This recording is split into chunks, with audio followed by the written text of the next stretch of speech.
Studio Coop, a content marketing agency curating over 2 billion plus views and 5 million plus followers. உங்களோட எக்ஸ்பர்டைஸை social media செட்டா மாத்தணுமா? இப்பவே டிஸ்கிரிப்ஷன்ல இருக்க ஃபார்மை ஃபில் பண்ணுங்க. கல்யாணத்துல கூட ஒரு ஸ்கேம் நடந்திருக்கு. இன்டர்நெட்ல இருந்து அழகழகான பெண்களோட புகைப்படத்தை எல்லாம் டவுன்லோட் பண்ணி இதுதான் பொண்ணுன்னு சொல்லி 15,000 இருந்து 1 லட்சம் வரைக்கும் கொடுங்கன்னு சொல்லி அவங்க எல்லாம் ஒத்துக்கிட்டாங்க. எப்போ ஸ்டாக் மார்க்கெட் டவுனா இருந்தாலுமே அடுத்தது ரியல் எஸ்டேட்ல பெரிய அளவில் ஸ்கேம் நடக்கும். ப்ராப்பர்ட்டி மேனேஜ்மெண்ட் ஸ்கேம் நடந்தது. இவர் என்ன பண்ணியிருக்காரு, 300 பேர்கிட்ட இருந்து 100 கோடி வரைக்கும் கலெக்ட் பண்ணிட்டாரு. அவருக்கு வேண்டிய அந்த 100 கோடி வந்ததுக்கு அப்புறமா கம்பெனியை க்ளோஸ் பண்ணி கிளம்பிட்டாரு. கோயம்புத்தூர்ல இருக்க விமன் என்ன பண்ணிருக்காங்க, டெலிகிராம்ல வந்து ஒரு குரூப்ல ஜாயின் பண்ணிருக்காங்க. அந்த குரூப்ல என்னன்னா, இவங்க ஃபர்ஸ்ட் 11,000 பே பண்ணிருக்காங்க, அவங்க 20,000 வந்திருக்கு. அதுக்கடுத்து 15,000 பே பண்ணிருக்காங்க, 40,000 வந்திருக்கு. அதுக்கடுத்து 15.34 lakhs பே பண்றப்போ அவரை காணோம். பே பண்ணால ஈஸி மணி வந்து சீக்கிரமா காண போயிடும். உங்களுக்கு என்ன சும்மாவா வருது அந்த காசு? ரொம்ப கஷ்டம். இன்னைக்கு ஒரு 10,000 ரூபா ஒருத்தர் சம்பாதிக்கணும்னா எவ்வளவு கஷ்டப்பட வேண்டியிருக்கு. ரீசெண்ட் டைம்ஸ்ல இந்தியாவில் நடந்துட்டு இருக்க பெரிய ஸ்கேம் அப்படின்னா நீங்க எதை மேம் சொல்லுவீங்க? ஒரு பாப்புலர் ஸ்கேம் இன்னைக்கு நிறைய இடங்கள்ல பார்க்க முடியுது மேம். படிச்சவங்க நிறைய பேர் ஸ்கேம்ல மாட்டிக்கிறாங்க. இது எப்படின்னா, சின்ன வயசுல சொல்லுவாங்க, நீ படிக்கலன்னா எல்லாரும் உன்னை ஏமாத்திடுவாங்க அப்படின்னு சொல்லுவாங்க. இப்போ படிச்ச நிறைய பேர் ஏமாறுறத பார்க்குறப்ப ரொம்ப வித்தியாசமா இருக்கு. என்ன மேம் நடக்குது? 3 விஷயங்கள்: பயம், ஆசை, பேராசை. இது 3 தான் காரணிகள். படிச்சவங்கன்னு இல்லை, எல்லா தரப்பு மக்களுமே இந்த 3 காரணங்களால தான் எல்லா ஃபினான்ஷியல் ட்ராப்லையும் மாட்டிக்கிறாங்க. மேம், இப்போ இருக்க டைம்ல ஒரு பிக்கஸ்ட் ஃபினான்ஷியல் ஸ்கேம் ட்ராப் என்ன யாரை ஃபோக்கஸ் பண்ணி நடக்குதுன்னா, மிடில் கிளாஸ் ஃபோக்கஸ் பண்ணி தான் நடக்குது. இது எதனால மிடில் கிளாஸ் ஸ்கேமர்ஸ்க்கு ஒரு ஆசையான ஒரு குரூப்பா இருக்காங்க? First of all, middle class வந்து ஒரு பெரிய குரூப். அதாவது ஒரு 40 கோடி மக்கள் இந்த மிடில் கிளாஸ் கேட்டகரியில் இருக்காங்க. ரெண்டாவது, இவங்க அந்த அளவுக்கு டெக்னாலஜிக்கலி அட்வான்ஸ்டாவோ அவேர்னஸோடையோ இருக்க மாட்டாங்க. அதனால எல்லா ஸ்கேமையும் என்ன பண்ணியிருக்காங்கன்னா, இந்த மிடில் கிளாஸ் மக்களோட வாழ்க்கையை சுற்றியே டிவைஸ் பண்ணியிருக்காங்க. இப்போ ஒரு மிடில் கிளாஸ்ல சிம்பிளாக என்ன ஆசைப்படுறாங்க? நல்ல படிப்பு, வேலை, கல்யாணம், கோல்டு சேர்க்கணும், ப்ராப்பர்ட்டி சேர்க்கணும். இப்போ நீங்கள் பார்த்தீங்கன்னா லாஸ்ட் 10-20 இயர்ஸில் நடந்த அத்தனை ஸ்கேமும் இந்த 5 விஷயங்களை சுற்றி தான் இருக்குது. இப்போ ரீசெண்ட் டைம்ஸில் உங்களுக்கு ஒரு ஸ்காலர்ஷிப் நீங்கள் செலக்ட் ஆயிருக்கீங்க, ஒரு 10,000 ரூபா ட்ரான்ஸ்ஃபர் பண்ணுங்க, 70,000 ரூபாய் உங்களுக்கு ட்ரான்ஸ்ஃபர் பண்ணுவோம் அப்படின்னு. இதை நம்புறாங்க. நம்பி மக்கள் வந்து 10,000 ரூபா ட்ரான்ஸ்ஃபர் பண்ணியிருக்காங்க. எனக்கு வந்து 70,000 கிடைக்கும், என் பேரனுக்கு கிடைக்கும், என் பையனுக்கு கிடைக்கும்னு சொல்லி. அடுத்தது வேலை. இன்னைக்கு படிச்சவங்கள 3 பேர்ல ஒருத்தருக்கு தான் வேலை கிடைக்குது. அப்போ எப்படியாவது ஒரு வேலையில உட்காரணும் டெஸ்பரேட்டா இருக்காங்க. ஏன்னா நீங்க வேலைக்கு போனாதான் உங்களுக்கு வாழ்வாதாரம், இல்லைன்னா கிடையாது. இந்தியாலேயோ இல்லை அப்ராட் வேலையோ எவ்வளோ காசு கேட்டாலும் கட்டிடுறாங்க. அப்புறம் அதில் பாதி ஸ்கேமாக தான் முடியுது. அது எல்லாமே அவங்களுக்கு வேலை கிடைக்கும்னு சொல்கிறதுக்கு இல்லை. இன்ட்ரெஸ்டிங்லி இப்போ லாஸ்ட் மந்த் வந்து மத்திய பிரதேசத்தில் கல்யாணத்தில் கூட ஒரு ஸ்கேம் நடந்திருக்கு. Tier 3 சிட்டி ஒரு வில்லேஜ் மாதிரி செட்டப்பில் வந்து நிறைய அங்கே ஜெண்டர் ரேஷியோ வேற ஈக்குவலாக இல்லை. அதாவது பெண்கள் நிறைய பேர் கிடையாது, ஆண்கள் தான் அதிகம் பேர் இருக்காங்க. ஸோ மணமகன்களுக்கு மணப்பெண்கள் கிடைக்கல. இதை பயன்படுத்தி ஒருத்தர் என்ன பண்ணியிருக்காரு, நான் கல்யாண புரோக்கர், உங்களுக்குலாம் பொண்ணு தேடி தரேன், எனக்கு தெரிஞ்ச ஒரு ஆர்ஃபனேஜில் பொண்ணுங்க இருக்காங்க, நீங்கள் வந்து அவங்கள கல்யாணம் பண்ணிக்கோங்கன்னு சொல்லி இன்டர்நெட்லேருந்து அழகழகான பெண்களோட புகைப்படத்தை எல்லாம் டவுன்லோட் பண்ணி இதுதான் பொண்ணுன்னு சொல்லி ஏமாற்றி, இந்த ஆர்ஃபனேஜ்னா நிறைய அப்ரூவல் ப்ராசஸ்லாம் இருக்கும்ல, அதுக்கெல்லாம் செலவாகும், அதனால நீங்கள் எனக்கு வந்து ஒரு 15,000 1 லட்சம் வரைக்கும் கொடுங்கன்னு சொல்லி அவங்க எல்லாம் ஒத்துக்கிட்டாங்க, பே பண்ணியிருக்காங்க. இந்த அன்னைக்கு தான் கல்யாணம், இந்த இடத்துக்கு வந்துருங்கன்னு சொல்லி எல்லாரையும் வரவழைச்சு, அப்போ அன்னைக்கு மணமகன்கள்லாம் அங்கே ஆஜரானா அவங்க ரிலேட்டிவ்ஸு, பேரண்ட்ஸு எல்லாருக்கும் ஷாக்கு. ஏன்னா கல்யாண பொண்ணுங்களே காணும். அப்போதான் அவங்களுக்கு தெரியுது நம்ம எல்லாரையும் இந்த ஆள் ஸ்கேம் பண்ணியிருக்காருன்னு சொல்லி. ஸோ கல்யாண விஷயத்துலையும் இப்போ ஸ்கேம் பண்ண ஆரம்பிச்சிட்டாங்க. அஃப்கோர்ஸ் கோல்டும் ப்ராப்பர்ட்டியும் பார்த்தீங்கன்னா 20 வருஷமாக ஸ்கேம் நடந்துட்டு தான் இருக்குது. எவ்ரி இயர் கோல்டு ஸ்கேம் ஒன்று படிச்சுட்டே தானே இருக்கும். ப்ராப்பர்ட்டிலையும் அதே மாதிரி ஸ்கேம்ஸ் ரொம்ப ப்ரிவலண்ட்டாக தான் இருக்குது. ஸ்கேமர்ஸ் வந்து ஸ்கேம் பண்ணுறதுக்கு முன்னாடி ஒரு எமோஷனல் மேனிப்புலேஷன் ஒன்று பண்ணுவாங்க. அது என்ன மாதிரிலாம் இருக்கும் மேம்? நம்ம எப்படி இதுலேருந்து பாதுகாத்துக்கிறது? நீங்கள் வந்து 9 out of 10 ஸ்கேம்ஸ் பார்த்தீங்கன்னா அத்தாரிட்டி அப்படிங்கிற ஒரு விஷயத்துலேருந்து தான் ஆரம்பிக்குது. நான் ஒரு போலீஸ் ஆஃபீஸர், நான் ஒரு இன்கம் டேக்ஸ் ஆஃபீஸர், இல்லை நான் நார்காட்டிக்ஸ் போர்ட்லேருந்து உங்களை கூப்பிட்றேன் அப்படின்னு ஆரம்பித்தாலே மக்கள் வந்து டென்ஷன் ஆகிடுறாங்க, ரொம்ப ஆங்ஷியஸ் ஆகிடுறாங்க. நிஜமாவே இதுலேயும் மாட்டிட்டோம் போல இருக்கு அப்படின்னு சொல்லி இதுதான் வந்து அவங்களுடைய ஆரம்பம். ஃபர்ஸ்ட் ஆஃப் ஆல், எந்த கவர்மெண்ட் ஆஃபீஸரும் உங்களுக்கு வாட்ஸ்அப் கால் பண்ணி நான் இந்த மாதிரி ஒரு பொசிஷனில் இருக்கேன், நீங்கள் ஒரு பிரச்சனையில் மாட்டியிருக்கீங்கன்னு கான்வர்சேஷனை ஆரம்பிக்கவே மாட்டாங்க. ஒரு 3 வருஷமாக ஒரு பாப்புலர் ஸ்கேம் நடந்துட்டுருக்கு. நிறைய பேர் என்கவுண்டர் பண்ணியிருப்பாங்க. நாங்கள் ஃபெட்எக்ஸ்லேருந்து கால் பண்ணுறோம், உங்கள் பேரில் ஒரு கஞ்சா இருக்குது, ஸோ இந்த கேஸ்லேருந்து நீங்கள் விடுதலை ஆகணும்னா நீங்கள் வந்து எங்களுக்கு கோஆப்ரேட் பண்ணணும் அப்படின்னு ஒரு டிஜிட்டல் அரெஸ்ட் பண்ணி உங்களை வந்து உங்களுடைய பேங்க் பேலன்ஸ் அவங்களுக்கு ஷேர் பண்ண வச்சு இதுலேருந்து வந்து அவங்க ட்ரான்ஸ்ஃபர் வாங்கிக்கிறாங்க.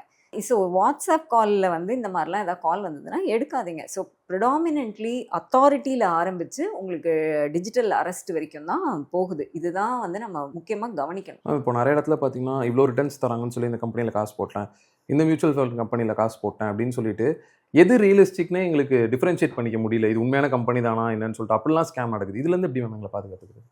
நம்ம கஷ்டப்பட்டு ஏர்ன் பண்ண காசு அதை முதலீடு பண்ணுறதுக்கு முன்னாடி நம்ம வந்து முக்கியமாக ஒரு விஷயம் பார்க்கணும். என்னன்னா அது எந்த அசையும் சொத்தோ அசையா சொத்தோ நீங்கள் என்ன பண்ணணும், நீங்கள் இன்வெஸ்ட் பண்ணுறது வந்து உங்கள் பேரில் இருக்கா இல்லையா அப்படிங்கிறத வந்து ஃபஸ்ட்டு செக் பண்ணணும்.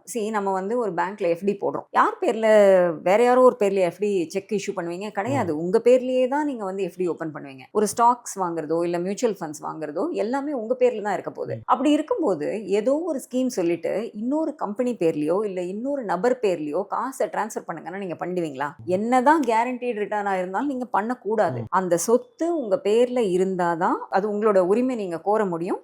அது ஸ்கேம் கிடையாது. பட் இப்போ என்ன பண்ணுறாங்கன்னா இந்த ஸ்கேம் எல்லாம் ரொம்ப பக்காவாக டிசைன் பண்ணுறாங்க. இப்போ என்ன பண்ணுவாங்க, ஒரு கம்பெனியை நிறுவிட்டு ஃபேக்காக அதில் ஒரு அக்கௌண்ட்டை உங்களுக்கு கிரியேட் பண்ணி உங்கள் பேரில் தானே அக்கௌண்ட் இருக்குது, இதில் ட்ரான்ஸ்ஃபர் பண்ணுங்கன்னு கூட சொல்லலாம். அடுத்தது இதை நம்ம இந்த ப்ரோக்ராமை பார்த்துட்டு கூட பண்ணலாம்.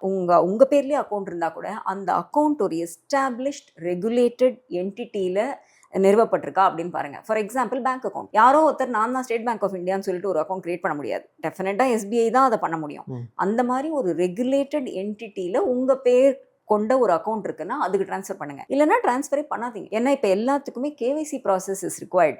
முதலீடு பண்ணுறதுக்கு முன்னாடி ஒரு ஃபார்ம் உங்களுக்கு கேவைசியே பண்ணலன்னா அதுவே உங்களுக்கு தெரியுமே ஸ்கேம் தானே. நீங்கள் இன்னைக்கு நாட்டில் எந்த ஃபினான்ஷியல் ப்ராடக்ட் வாங்க போங்க, நீங்கள் கேவைசி இஸ் மேண்டேட்டரி. இந்த மாதிரி விஷயங்களை கொஞ்சம் நம்ம புரிஞ்சுக்கிட்டாலே இந்த ஸ்கேம்ஸ்லேருந்து நம்ம தப்பிக்கலாம். இப்போ அசையா சொத்துக்களை எடுத்துக்கோங்க.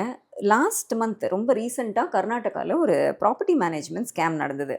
ஒருத்தர் என்ன பண்ணியிருக்காரு, 300 பேர்கிட்டேருந்து 100 கோடி வரைக்கும் கலெக்ட் பண்ணிட்டாரு சக்ஸஸ்ஃபுல்லாக. என்னன்னா நீங்கள் வந்து தனியாக போனீங்கன்னா office grade A office properties எல்லாம் வாங்க முடியாது. ஏன்னா பெங்களூரில் அதெல்லாம் 100 கோடிக்கு மேலே போயிடுச்சு. ஸோ நம்ம எல்லாம் பைசாவை பூல் பண்ணி உங்களுக்கு assured rental return every month high rental return கொடுக்குறேன்னு சொல்லி இந்த ஸ்கீமை ஆரம்பிச்சிருக்காரு. ஒரு 3-4 மாதம் எல்லாருக்கும் ரெண்ட் கொடுத்துருக்காரு. 30 லட்சத்துலேருந்து 1 கோடி வரைக்கும் இவரை நம்பி MOU சைன் பண்ணி மட்டுமே பணம் கொடுத்துருக்காங்க. அவருக்கு வேண்டிய அந்த 100 கோடி வந்ததுக்கு அப்புறமா கம்பெனியை க்ளோஸ் பண்ணி கிளம்பிட்டாரு. பட் அஃப்கோர்ஸ் அதை தேடி கண்டுபிடிச்சிட்டாங்க, அவரை பிடிச்சாச்சு, அரெஸ்ட் பண்ணியாச்சு. இதில் எனக்கு என்ன புரியலன்னா, ஒரு 30 லட்சம்ங்கிறது ஒரு மிகப்பெரிய அமௌண்ட். அதுலேருந்து 1 crore வரைக்குமே இவரை நம்பி எப்படி கொடுத்தாங்க? எனக்கு ரெண்டல் இன்கம் வரணும்னா அந்த ப்ராப்பர்ட்டி மேலே எனக்கு என்ன உரிமை இருக்குது? அந்த டைட்டில் டீட் என் பேரில் பதிவு பண்ணியிருந்தா தான் எனக்கு உரிமை இருக்குது. இல்லைன்னா நான் ஒரு எந்த கோர்ட்டில் போய் நான் கேஸ் போட முடியும்? அந்த ஒரு பேசிக் அவேர்னஸே இல்லாமல் போய் யாரையும் நம்பி 30 லட்சம் கொடுத்துருக்காங்க. ஸோ ப்ராப்பர்ட்டி ஸ்கேம்ஸ் வந்து இன்னுமே ரொம்ப கிளியர். இப்போ சில இதில் சொல்லுவாங்க, இல்லை நாங்கள் வந்து ஒரு பூலிங் ஸ்கீம், இது 1/100th ஆஃப் த ஷேர் உங்களுக்கு கொடுப்போம், அதனால இது MOU தான் நீங்க பண்ணிக்க முடியும். கிடையவே கிடையாது. அதுவே இது அந்த ஸ்கேம் நமக்கு இந்தியாவில் மட்டும் இல்லை, கலிஃபோர்னியா வரைக்கும் நடக்குது, இன்னைய வரைக்கும் நடக்குது. ஸோ என்ன பண்ணணும்னா, யாராவது உங்களுக்கு வந்து ரெண்டல் ரிட்டர்ன் கொடுக்குறேன், இல்லை இந்த சொத்துலேருந்து, இப்போ நீங்கள் அந்த சோலார் இதுலலாம் கூட இந்த மாதிரி ஸ்கேம்ஸ் நடக்குது. ஒரு விஷயத்தில் நம்ம முதலீடு பண்ணி நம்மளுக்கு அஷ்யோர்ட் ரிட்டர்ன் மாதம் கிடைக்க போகுது, இல்லை வருஷம் கிடைக்க போகுதுன்னா ஃபர்ஸ்ட் ஆஃப் ஆல் அந்த சொத்து உங்கள் பேரில் பதிவாயிருக்கான்னு பாருங்கள். அந்த பதிவு MOU அக்ரிமெண்ட்லலாம் இருக்கக்கூடாது. சார் பதிவாளர் அலுவலகத்துக்கு போய் அந்த ப்ரொசீஜரை பண்ணி அந்த டைட்டில் உங்கள் பேருக்கு டிரான்ஸ்ஃபர் ஆயிருக்கான்னு பார்த்தக்கப்புறம், அந்த மாதிரி ப்ரொசீஜராக இருந்தால் தான் நீங்கள் இன்வெஸ்டே பண்ணணும், இல்லைன்னா அதில் நீங்கள் இன்வெஸ்டே ஆகக்கூடாது. ஸோ இதெல்லாம் இப்போ பார்த்தீங்கன்னா ஸ்டாக் மார்க்கெட் டவுன், எப்போ ஸ்டாக் மார்க்கெட் டவுனாக இருந்தாலுமே அடுத்தது ரியல் எஸ்டேட்டில் பெரிய அளவில் ஸ்கேம் நடக்கும். ஏன்னா மக்கள் வந்து ஸ்டாக்ஸில் தான் ரிட்டர்னே வரலையே, நான் ரியல் எஸ்டேட்டில் தான் எப்பயுமே காலங்காலமாக எனக்கு ரிட்டர்ன் கிடைக்கும், கோல்டில் தான் எனக்கு ரிட்டர்ன் கிடைக்கும்னு இந்த 2 விஷயங்களில் நிறைய ஸ்கேம் பண்ணுவாங்க. ஸோ இப்போ நம்ம ரொம்பவே கேர்ஃபுல்லாக இருக்கணும். ஸ்கேம் பற்றி பேசுகிறப்போ இந்த வாட்ஸ்அப் டெலகிராம் அப்படின்றது பெரிய ரோல் ப்ளே பண்ணுது நான் நினைக்கிறேன். ஏன்னா நான் ஒரு இன்சிடென்ட் படித்தேன். கோயம்புத்தூர்ல இருக்க விமன் என்ன பண்ணியிருக்காங்க, டெலகிராமில் வந்து ஒரு குரூப்பில் ஜாயின் பண்ணியிருக்காங்க. அந்த குரூப்பில் என்னன்னா உங்களுக்கு 30 டேஸ்க்கு ஒரு வேலை கொடுப்பாங்க மேம். எதுவும் இல்லை, ஹோட்டல்ஸ் பார்த்து ரேட்டிங் போடுறது, ரிவ்யூஸ் எழுதுறது, இந்த மாதிரி டெய்லி பே பண்ணுவாங்க. இவங்க ஃபர்ஸ்ட் 11,000 பே பண்ணியிருக்காங்க, அவங்களுக்கு 20,000 வந்திருக்கு. அதுக்கடுத்து 15,000 பே பண்ணியிருக்காங்க, 40,000 வந்திருக்கு. அதுக்கடுத்து 15.34 lakhs பே பண்ணுறப்போ அவரை காணோம் பே பண்ணால. ஸோ இந்த மாதிரி ஒரு ஸ்கேம் நடக்குது. ஸோ இதை நீங்கள் எப்படி பார்க்குறீங்க? ஆக்சுவலாக எனக்கு கேட்டிங்கன்னா, இந்த டெலிகிராம், வாட்ஸ்அப்பு, இந்த சோஷியல் மீடியாவில் ஏதாவது ஒரு குரூப்பு சேனல்னு கிரியேட் பண்ணுறது எல்லாமே 2 நோக்கங்கள் தான். ஒன்று சேல்ஸ் சேனல், இல்லைன்னா ஸ்கேம் சேனல், அவ்வளோதான். இது 2த்துலேயுமே ஃபஸ்ட்டு ஒருத்தர் வந்து நிறைய ரெக்கமெண்டேஷன்ஸ் கொடுப்பாங்க. அப்புறம் ஒரு ஸ்டேஜ்ட் ப்ராஃபிட்ஸ் கதை நடக்கும். அதாவது ஒரு 4 பேர் வந்து இவங்க சொன்னதுலலாம் நாங்கள் இன்வெஸ்ட் பண்ணுவோம், எங்களுக்கு வந்து 30% ரிட்டர்ன் கிடைச்சது, 40% ரிட்டர்ன் கிடைச்சது. வேடிக்கை பார்த்துட்டு இருக்க எல்லாருக்குமே ஒரு தூண்டுதல், அட இவ்வளோ நல்லா இதில் ப்ராஃபிட் பண்ணலாம் போல இருக்கேன், நம்மளும் காசு போடலாம். ஸோ நீங்கள் சொன்ன மாதிரி 10,000 போடுறது, அதுலேருந்து ரிட்டர்ன் வர வழிப்பாங்க அவங்க. அப்போ தான் நீங்கள் வந்து பெரிய காசு நாளைக்கு போடுவீங்க, அடுத்தது 20 கொடுப்பீங்க, அடுத்து அது அப்படியே டபுளாக ஆகிட்டே இருக்கும். ஒரு வருஷத்துக்குள்ளேயே அவங்க லட்சத்தில் இன்வெஸ்ட் பண்ணி அவங்க வந்து எஸ்கேப் எல்லாத்தையும் எடுத்துகிட்டு போயிடுவாங்க. ஸோ இது ஆக்சுவலி இந்த மாதிரி தேவையில்லாத குரூப்ஸ்லாம் ஜாயினே பண்ணாதீங்க. அதுதான் நான் எல்லாருக்குமே சொல்லுவேன். உங்களுக்கு ஏதாவது நாலேஜ் வேணும்னா இன்னைக்கு தான் ஏஐயே நம்மளுக்கு சொல்லி கொடுக்குதே, you can join so many other forums and learn. இந்த மாதிரி சேனல்ஸ் வந்து தே ஆர் நாட் ரெகுலேட்டட். நீங்கள் இதில் ஒரு ப்ராப்ளம் ஆயிடுச்சுன்னா இதில் என்ன உங்களுக்கு கிரீவன்ஸ் ரிட்ரஸல் மெக்கானிசம், யார்கிட்ட போய் கேஸ் கொடுப்பீங்க, யார்கிட்ட போய் கம்ப்ளைண்ட் கொடுப்பீங்க? சரி, இதை வேடிக்கை பார்க்குறதுனா வேடிக்கை பாருங்க, ஆனால் ஆக்ஷன் எடுக்காதீங்க. காசை போடுங்கன்னா காசை போடாதீங்க. உங்களுக்கு என்ன சும்மாவா வருது அந்த காசு? ரொம்ப கஷ்டம். இன்னைக்கு ஒரு 10,000 ரூபா ஒருத்தர் சம்பாதிக்கணும்னா எவ்வளோ கஷ்டப்பட வேண்டியிருக்கு. அதை அப்படியே தூக்கி யாருக்கோ, அதாவது இந்த கெட் ரிச் குயிக், அதுதான் மக்களோட மென்டாலிட்டியா இருக்கு. அந்த மென்டாலிட்டிலேருந்து வெளில வாங்க. அது ஈஸி மணி வந்து சீக்கிரமா காணப்படும். அது வந்து நம்ப மாட்டாங்க சில பேர். பட் இந்த மாதிரி பட்டு தான் தெரிஞ்சுட்டாங்கன்னா நம்ம ஒன்றும் பண்ண முடியாது. மேம் இப்போ சீனியர் சிட்டிசன்ஸ் இருக்காங்க, அப்புறம் விமன் இருக்காங்க. இவங்க 2 பேரும் தான் first the most targeted person சொல்லலாம் ஸ்கேம்ஸ்டர்ஸ்னால. இதை நீங்க எப்படி மேம் பாக்குறீங்க? சரி, இந்த 2 குரூப்புமே வந்து ரொம்ப வல்னரபிள். அதாவது அவங்களுக்கு ஃபர்ஸ்ட் ஆஃப் ஆல் டெக்னாலஜி அவ்வளோவா தெரியல. ஓரளவுக்கு ஆப்ரேட் பண்றாங்க. இப்போ உங்களுக்கு வாட்ஸ்அப், ஜிபே எல்லாம் யூஸ் பண்றாங்க. பட் அதுல வர சேலஞ்சஸ், அதுல வர இந்த ஸ்கேம், இந்த ட்ராப் எல்லாம் எப்படி கவுண்டர் பண்றதுன்னு அவங்களுக்கு தெரியல. அதனால ஈஸியாக அவங்க வந்து மாட்டிக்கிறாங்க. அண்ட் சிலப்போ வந்து இந்த நான் சொன்ன மாதிரி இந்த அத்தாரிட்டியை யூஸ் பண்ணி அவங்கள கன்ஃபியூஸ் பண்ணி அவங்கள ஒரு டிஜிட்டல் அரெஸ்ட்டு கொண்டு வந்து, even last year I think மும்பையில் ஒரு சீனியர் சிட்டிசன் பெண்மணி அவங்க வந்து ஒரு 2.25 கோடி இழந்துட்டாங்க. ஒரு 48 ஹவர்ஸ் அவங்கள டிஜிட்டல் அரெஸ்ட்டில் வச்சுருந்தாங்க. ஃபர்ஸ்ட் ஆஃப் ஆல் தனிமையாக இருக்கவங்க, இல்லை வீட்டில் இப்போ ஈவன் ஹவுஸ் ஒய்ஃப்ஸ் தனியாக இருக்காங்கன்னா இந்த மாதிரி ஏதாவது ஒரு ட்ராப் வந்ததுன்னா கான்டாக்ட் சம்படி. உங்கள் ஃபேமிலியில் வந்து இருக்கவங்கள கான்டாக்ட் பண்ணுங்கள். அந்த டிஜிட்டல் அரெஸ்ட்குள்ளே போகாதீங்க. இல்லையா தெரியாதவங்கள்ட்ட ஃபோன் வந்தால் ஃபோனே எடுக்காதீங்க. Right? Most of this problems வந்து உங்களுக்கு இந்த சோஷியல் மீடியா வாட்ஸ்அப்லேருந்து தான் வருது. ஸோ நீங்கள் வாட்ஸ்அப்பில் அவங்கள என்டர்டெயினே பண்ணாதீங்க. மேம் இப்போது ரீசெண்ட் டைம்ஸில் இந்தியாவில் நடந்துட்டு இருக்க பெரிய ஸ்கேம் அப்படின்னா நீங்கள் எதை மேம் சொல்லுவீங்க? டிஜிட்டல் ஸ்கேம்ஸ் தான் இன்றைக்கி பெரிய ஸ்கேம். அது வந்து ஒரு ஸ்கேமாக இல்லை, மல்டிபிள் ரூபத்தில் மல்டிபிள் ஸ்கேம்ஸ் நடந்துட்டு தான் இருக்குது டிஃப்ரெண்ட் ஏரியாஸில். ஆர்பிஐ வந்து இப்போ ரீசெண்டாக ஒரு ரிப்போர்ட் ரிலீஸ் பண்ணியிருக்காங்க. லாஸ்ட் இயர் 10,000க்கும் மேற்பட்ட ரிப்போர்ட்ஸ் பண்ணியிருக்காங்க மக்கள். 48,000 கோடி இவங்க லூஸ் பண்ணியிருக்காங்க. இதுக்கு முந்தின வருஷம் 32,000 கோடி லூஸ் பண்ணியிருக்கோம்.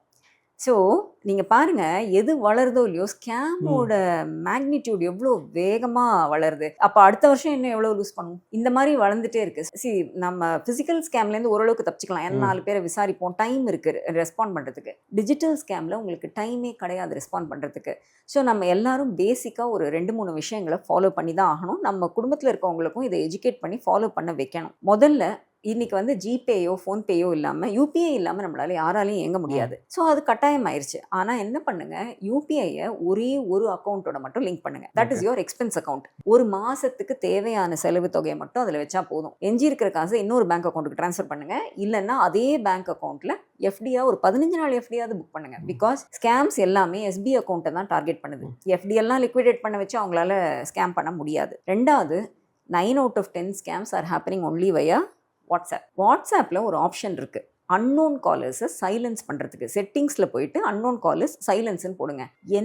யார் அன்னோனாக இருந்தாலும் உங்களை காலே பண்ண முடியாது. நீங்கள் கால் பண்ணாதானே ஐயோ யாரோ கால் பண்ணுறாங்க, எமர்ஜென்சி போல இருக்குன்னு ஃபோனை எடுத்து மாட்டிக்கிறீங்க. So protect yourself from those unknown callers. They are all scammers. மூணாவது, don't pay to receive money. அதாவது உண்மைக்குமே நீங்கள் ஒரு கவர்மெண்ட் ஸ்கீமுக்கு எலிஜிபிள்னா கவர்மெண்ட் என்ன பண்ணும், உன்னோட ஆதார் எல்லாத்தையும் எடுத்துகிட்டு வா, நான் உனக்கு செக் கொடுக்குறேன்னு தான் சொல்லும். நீங்கள் ஏதோ ஒரு கவர்மெண்ட் ஆஃபீஸ்க்கு போய் தான் நீங்கள் அந்த ஸ்காலர்ஷிப்பை வாங்க முடியும். It is not that easy. அப்படியே உங்களை உட்கார்ந்த இடத்துலயே உங்களுக்கு ஜிபேல எல்லாம் ட்ரான்ஸ்ஃபர் யாரும் பண்ண மாட்டாங்க. ரெண்டாவது, நீங்கள் ஒரு காசு கொடுங்க, அதுக்கப்புறமா நாங்கள் காசு கொடுக்குறோம் அப்படின்னு சொன்னாலே அது ஸ்கேம். யாருக்குமே அதை வந்து நீங்கள் இஃப் யூர் பையிங் ஒரு பொருள் வாங்குறீங்கன்னா you're paying for the good, or ஒரு சர்வீஸ் வாங்குறீங்கன்னா you're paying for the service, அதெல்லாம் ஓகே. பட் நீங்கள் காசு கொடுத்து நாங்கள் காசு கொடுப்போம்னாலே அது ஸ்கேம் தான். இந்த 3 விஷயங்களை மட்டுமே நம்ம எல்லாரும் ஃபாலோ பண்ணாலே டெஃபினட்டா இந்த டிஜிட்டல் ஸ்கேம்ஸ் எல்லாம் முறியடிக்கலாம். ஏன்னா போக போக இப்போ வந்து உங்களுக்கு பிரிண்ட் மீடியால தான் இருக்கு, ஏதோ வெப்சைட்ல தான் வந்து உங்களுக்கு இன்ஃபர்மேஷன் வந்து ஃபேக்கா பண்றாங்க. அது கூட நீங்க URL போய் செக் பண்ணலாம் அது ஆத்தென்டிக்கா இல்லையான்னு. பட் வர வர இப்போ டெக்னாலஜி இம்ப்ரூவ் ஆக ஆடியோவில் ஃபேக் நடக்குது, வீடியோவில் டீப் ஃபேக் நடக்குது. நம்ம எப்படி வந்து இதை புரிஞ்சுக்க போகிறோம், இது வந்து ஃபேக்கா இல்லை இது ரியலான்னு சொல்லி. ஸோ அந்த டிஸ்டிங்ஷன் வந்து ரொம்ப சேலஞ்சிங்காக இருக்குது. அட்லீஸ்ட் நம்ம அதுலலாம் போய் மயங்கி விழாமல் இந்த பேசிக் ரூல்ஸை ஃபாலோ பண்ணால் சேஃபாக இருக்கலாம். ஓகே மேம், ரொம்ப நன்றி மேம். தேங்க்யூ.